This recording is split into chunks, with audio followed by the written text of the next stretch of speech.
Hello there, I see you've joined me for episode 11 of Riven, and where we left off, we needed to get the code for this thing right here at Gen's place with the bottom, or the downstairs type thing, and what I had to do was I had to go back upstairs, and Catherine's place that I talked about is this tiny one right here. So this is what I was talking about. So here's Catherine's place, right? Thing on top there.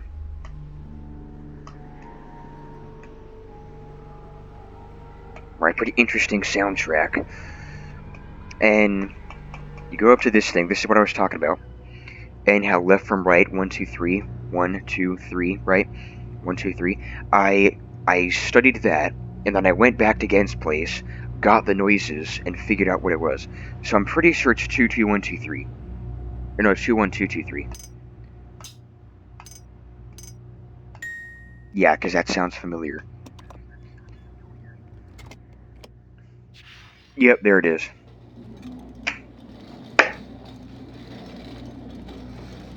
So here we now have Catherine. We've captured again in the prison book.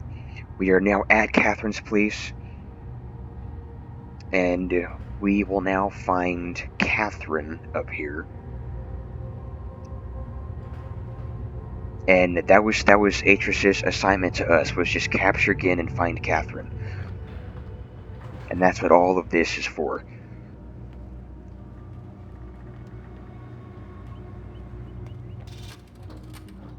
We have to move quickly. Gen's people may already know what's happening. Once we're back with the moiety, we'll have time to regroup. Can I see the book?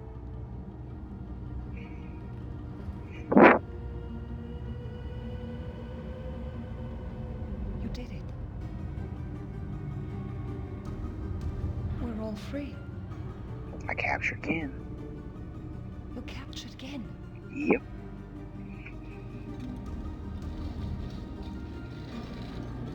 But there's still his followers. I'm not sure what I'll do once I realize he's gone. I'll have to get the villagers to safety as soon as possible. You go back to the Temple Island and reopen the fissure. I know it's risky, but it's the only way to signal Atris. I'll try to make it back there as soon as I can, but don't wait for me. Don't forget, the portal combination's in my journal. Good luck. And I already have it written down. Right here. And it is 25123. So, literally, I think this is the last episode. This is the last episode. Because we just captured Gin, we found Catherine, and those were the two things that Atris assigned us to do, was to capture Gin and find Catherine. And we've literally now done both of those things. And also the soundtrack is pretty alarming and kind of creepy on this here island, so I don't know about you, but let's scram. And for whatever the reason, whenever Catherine uses this, it like totally resets. So let's just go ahead.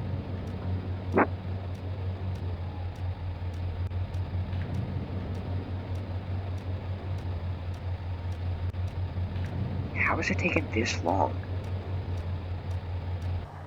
There you go.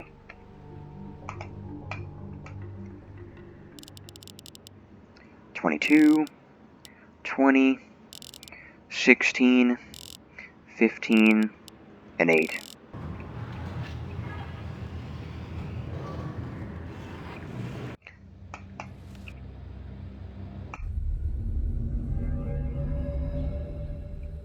Why the crap are the bars still here, even though I've captured Gin?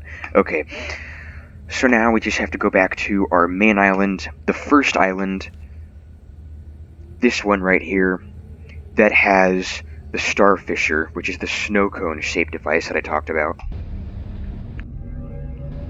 Okay, we're here. All we have to do is open up that sucker. This is the end of the game. We've captured Gin and found Catherine. All we have to do is open up that starfisher, open up the starfisher, and signal Atrus. Remember the or the wave my arms in the air and say, "Someone kill me." No, no, that's not the signal. The starfisher itself is the signal. In all seriousness.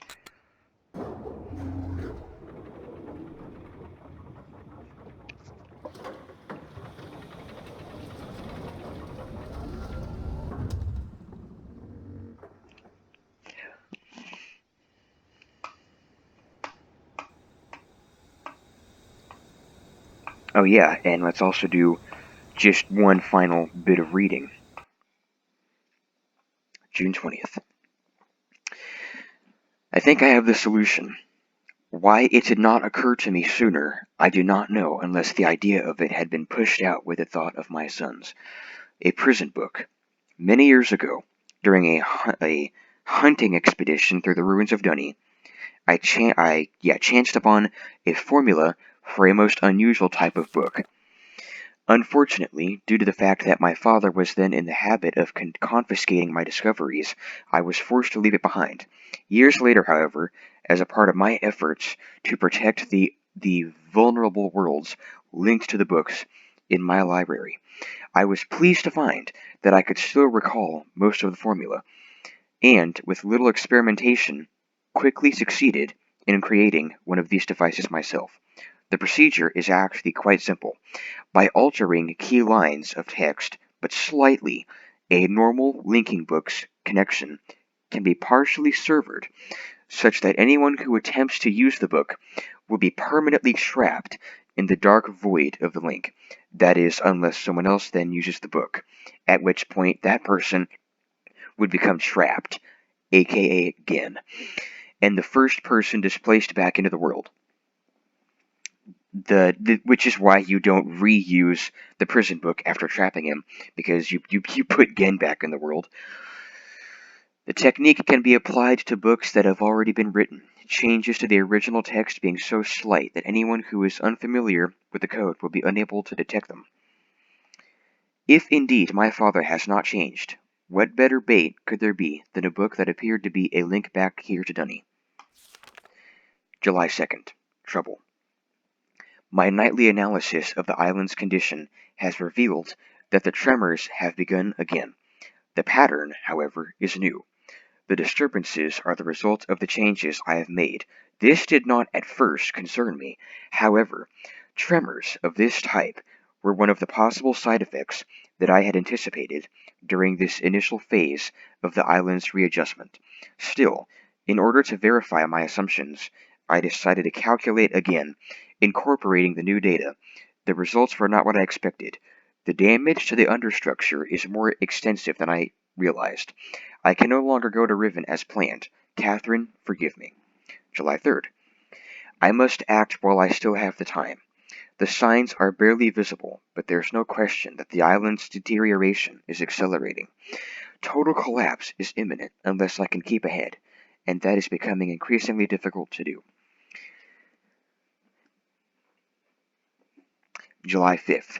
With every passing moment, I gain a clearer picture of the incredible chaos that my father's economy of words has yielded.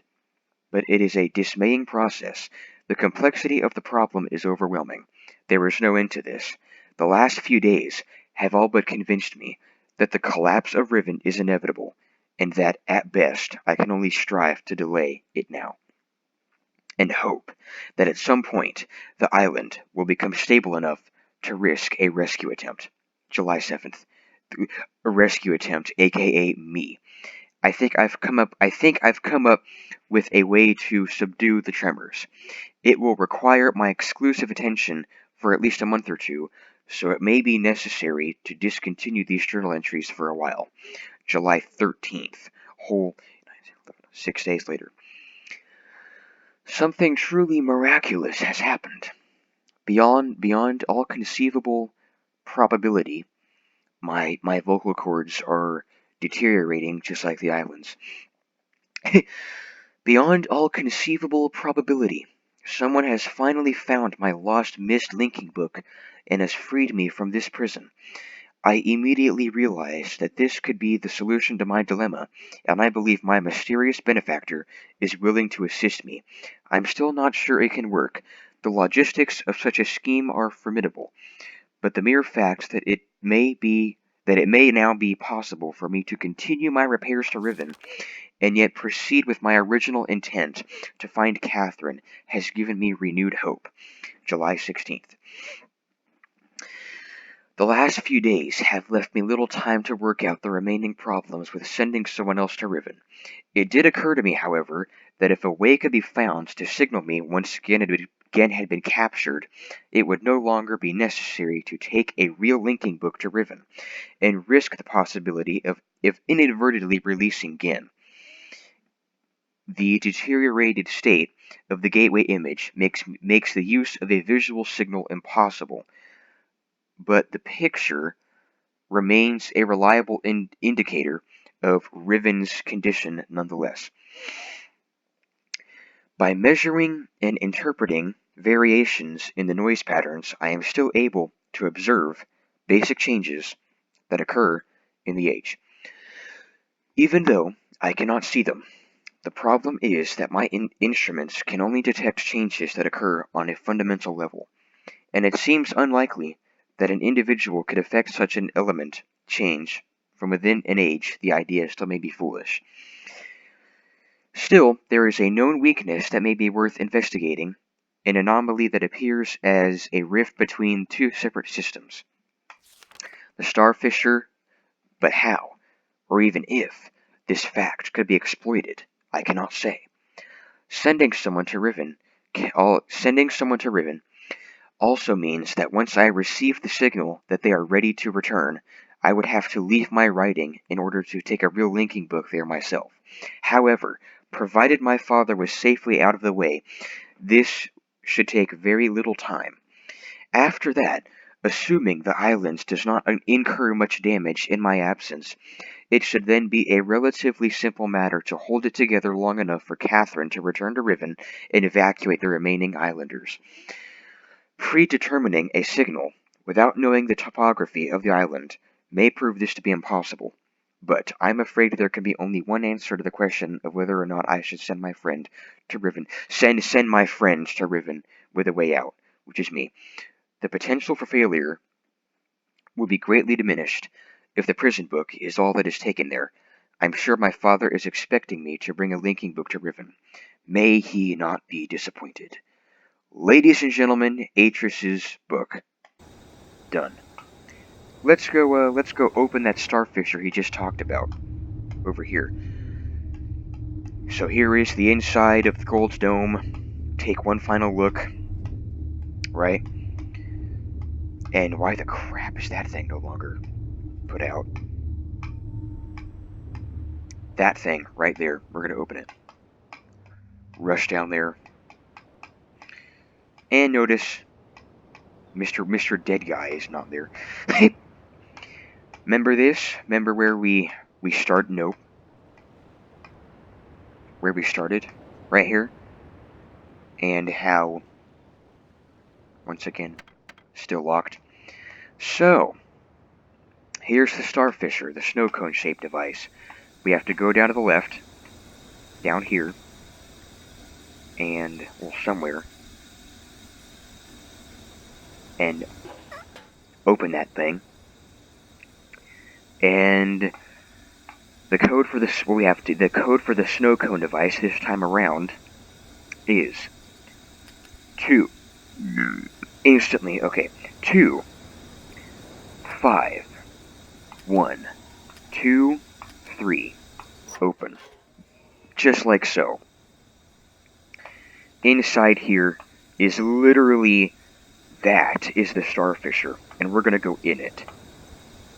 So this is direction. By turning it down, we're gonna put this thing down. Huge noise, jeez Louise. Get a good look at that fisher, because we're gonna go in it there in a minute. Okay. One final click to finish the whole game and finish the whole series. Ladies and gentlemen, there's the Starfisher. Ladies and gentlemen, we have completed Riven, the sequel to Myst.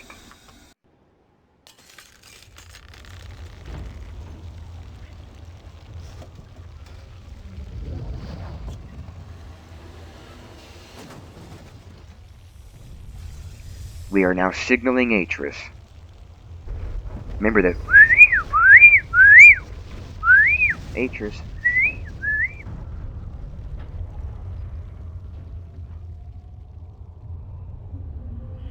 There he is. There's Atris.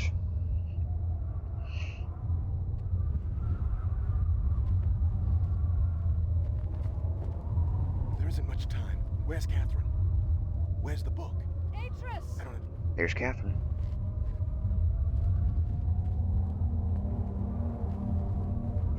They are reunited. Notice how the world is ending in the background and just no one gives a crap. The villagers are safely in the Rebel Age. I thank you. As do I. You've accomplished more than I could have hoped for. You've given me back my life. The path home is now clear for all of us.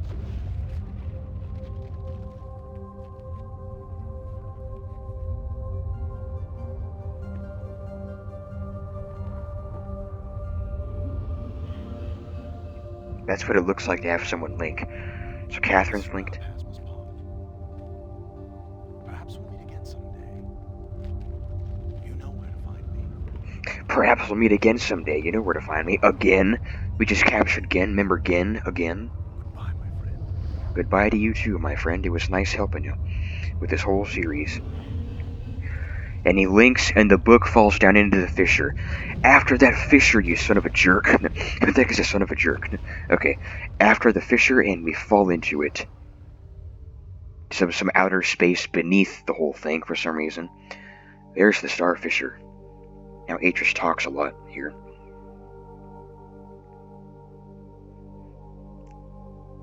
Looking up at what is left of Riven. There it is.